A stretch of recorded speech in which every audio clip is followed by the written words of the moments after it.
परमेश्वर ने आपको बनाया, रचा और परमेश्वर आपसे प्यार करता है। चाहे आप बूढ़ी माताएं बैठी हैं, बुजुर्ग बैठी हैं, जो भी बैठे हैं, उन सभी के पास परिवार है या नहीं है? चाहे नाती हो, पोते हो, बेटे हो, बच्चे हो, कुछ भी हो, लेकिन वो उन सबका क्या है? परिवार है। जो बुजुर्ग है उनके पास परिवार है नहीं है? हाथ खड़ा करके बताएं। परिवार है। आप कह सकते हैं मेरे पास परिवार है और मुझे परमेश्वर ने दिया है। हालेलुया।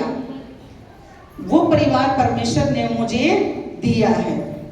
और हम देखेंगे भविष्यता विवरण 6 अध्याय उसकी 6 की 8 को हम देखेंगे। अपने बच्चों को किस प्रकार हमें रखना है। हालेलुया। और बच्चों को, हे बच्चों वालों, अपने बच्चों को रीस न दिलाओ। बहुत से ऐसे होते हैं कि अपने बच्चों को ऐसी रीस दिला देते हैं, ऐसी रीस दिला देते हैं कि वो उसके बगैर रह नहीं सकते। हर रोज कुरकुरे, हर रोज कोल्ड ड्रिंक, चाहे वो बीमार हो जाए, चाहे आपको डॉक्टर के पास ले जाने पड़े, चाहे उन्हें उल्टी दस्त हो जाए, लेकिन हर रोज कुरकुरे, हर रोज कोल्ड ड्रिंक, हर रोज टॉफियां, उन्हें हर रोज खिलाना। क्या करें? वो रो रहे हैं, वो मान नहीं रहे। उन चीजों को देखो कि वो बच्चों की बॉडी में नुकसान कर रहे हैं और उन्हें रीस दिला देते हैं कि ठीक है, मैं तुझे ये चीज दिलाऊंगा, वो चीज दिलाऊंगा। कभी रीस ना दिलाएं। जब कभी आपके पास है तो आप उन्हें चुपचाप ला करके दे सकते हैं। आप फ्रूट खिला सकते हैं और कुछ खिला सकते हैं, लेकिन इन बच्चों को इस विषय में हमें जरूर ध्यान रखना है। पैसे भी खराब हो रहे हैं और हम खिला क्या रहे हैं अपने बच्चों को? वो लवघटे मांस में बढ़ नहीं रहे हैं, वो बल्कि ज्यादा घट रहे हैं। घट रहे दिन प्रतिदिन। हालेलुया। और इफिसियों 6 की अध्याय को हम देखते हैं और उसकी 1 से 4 को हम देखते हैं कि अपने बच्चों को रीस न दिलाओ। रीस कभी भी नहीं दिलाना है। उन बच्चों का पालन पोषण मसीह में करना है और माता पिता एक आदर्श, एक नमूना अपने बच्चों के लिए बनना है नहीं बनना है। जब हम सोचते हैं जब जवान हो जाएंगे मैं इन्हें डंडे के साथ मारूंगा, जब जवान हो जाएंगे मैं खुद देख लूंगा। अरे ऐसे नहीं। जब बच्चा गर्भ में होता है तभी से ही आप अच्छे सोच विचार रखना शुरू करेंगे, है ना। भजन संहिता 139 की 13 में यही लिखा है कि गर्भ से जब बच्चा रचा गया और उसके अंग जो दिन दिन बनते जाते थे, रचे जाने से पहले ही वो सब पुस्तक में लिखे हुए हैं। हालेलुया।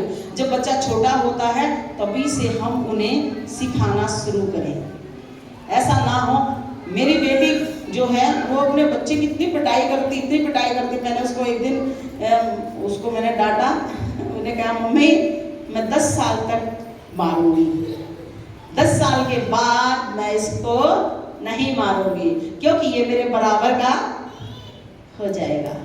10 साल से पहले वो नहीं समझेगा कि मेरी मम्मी मुझसे प्यार नहीं करती। 10 साल के बाद समझने लग जाता। देखिए वो प्यार करती है बहुत ज्यादा। क्यों मारते हैं हम अपने बच्चों को? एक वचन को हम देखेंगे क्यों मारते हैं अपने बच्चों को। नीति वचन अध्याय 13 को हम देखेंगे और नीति वचन अध्याय 28 की 9 को हम देखेंगे और इन सारे वचनों से हम बात करेंगे। जब अगर कोई अपने बच्चे पर छड़ी नहीं चलाता तो वो उसका बैरी है नहीं है। अगर कोई भी अपने बच्चों के ऊपर छड़ी नहीं चलाता, उन्हें रोक टोक नहीं करता, वो उसका बैरी है। और यदि वो छड़ी चलाता है तो उसके प्राणों को अधोलोक से वो बचा लेता है, ताकि बुढ़ापे में भी जब वो बूढ़ा हो जाएगा और उसके बच्चे उसी शिक्षा के ऊपर बने रहेंगे। इसीलिए छड़ी और डांट से बुद्धि प्राप्त होती है नहीं होती है? छड़ी से और डांट से क्या होती है? बुद्धि प्राप्त होती है। और तभी नीति वचन 13 का 20 कहता है कि इस बुद्धिमान के पीछे हो ले ताकि तू भी बुद्धिमान हो जाए। हालेलुया। नीति वचन को हम देखते हैं 13 का 20। उस बुद्धिमान की संगति कर। तू भी बुद्धिमान हो जाएगा। मूर्ख का जो साथी होता है वो नष्ट हो जाएगा। एक शराब पीने वालों की मंडली है और बार बार वो एक व्यक्ति पीता नहीं है, कभी नहीं पीता, उसने उसे छुआ तक नहीं, लेकिन उस मंडली में जरूर जाता है। उस मंडली में जाता है, उनसे मिलता है, दोस्ती करता है, बात करता है। एक दिन उनके घर पे प्रोग्राम होता है तो वो नहीं पिएगा। नहीं पिएगा क्या? पिएगा, क्योंकि उसने संगति को ऐसी को चुना है, जैसी उसकी संगति वैसी उसकी रंगत उसमें आ जाएगी। तो इस बात को भी हमें देखना है। तभी बाइबल बताती है बुरी संगति अच्छे चरित्र को बिगाड़ देती है। बुरी संगति से जो बच्चे हैं वो परे रहें, अपने माता अपने पिता के आदर करें। और नीति वचन 28 उसका 9 हम देखते हैं। 28 का 9, जो अपने कानों को व्यवस्था सुनने से फेर लेता है। व्यवस्था यानी जो अपने कानों को वचन सुनना पसंद नहीं करता है, प्रभु की बातें सुनना पसंद नहीं करता है, अपने कानों को व्यवस्था से फेर लेता है, तो बाइबल स्पष्ट बताती है कि उसकी प्रार्थना घृणित ठहरती है। परमेश्वर उसकी प्रार्थना से भी घृणा करता है। क्यों करता है? क्योंकि वो भी तो वचन सुनने से घृणा करता है, अपने कानों को फेर लेता है। चर्च में वचन चलते रहते हैं, वचन चलते रहते हैं, फास्टिंग प्रेयर के द्वारा एक पास्टर आता है और अपने पूरे जोश के साथ वो बताता है, और कुछ लोग होते हैं बातें करते रहते हैं, फुसफुसाते रहते हैं, और कुछ तो ऐसे सोते रहते हैं। यस या नो? कहीं सोते रहते हैं। क्या कोई देख रहा है? कोई नहीं, नीचे गर्दन करके सो जाओ। जो अपने कानों को व्यवस्था के सुनने से फेर लेता है, उसकी प्रार्थना घृणित ठहरती है। जब उसके वचन सुनने से लोग घृणा करते हैं, तो क्या परमेश्वर जब हम दुख में होंगे, क्या परमेश्वर उन्हें सुनेगा? कभी नहीं सुनेगा। क्योंकि एक पिता की बात को एक बेटा नहीं मानेगा। हर वक्त पिता उसे बताता रहता है कि बेटा नहीं मानेगा। जिस दिन बेटे को जरूरत होगी, पिता मुझे 2000 दे दे, क्या आप दोगे?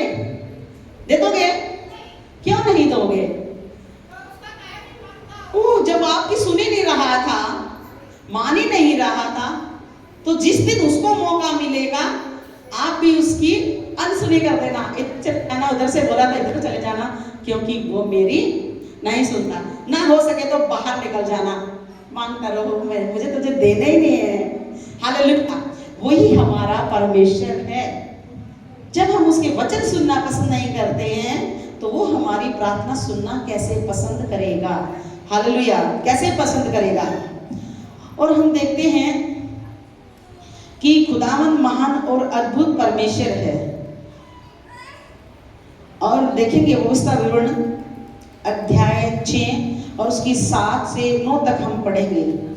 अपने अपने बालकों को किस प्रकार प्रभु में हमें चलाना है, सिखाना है, और किस प्रकार प्रभु में हमें बढ़ाना है। हालेलुया।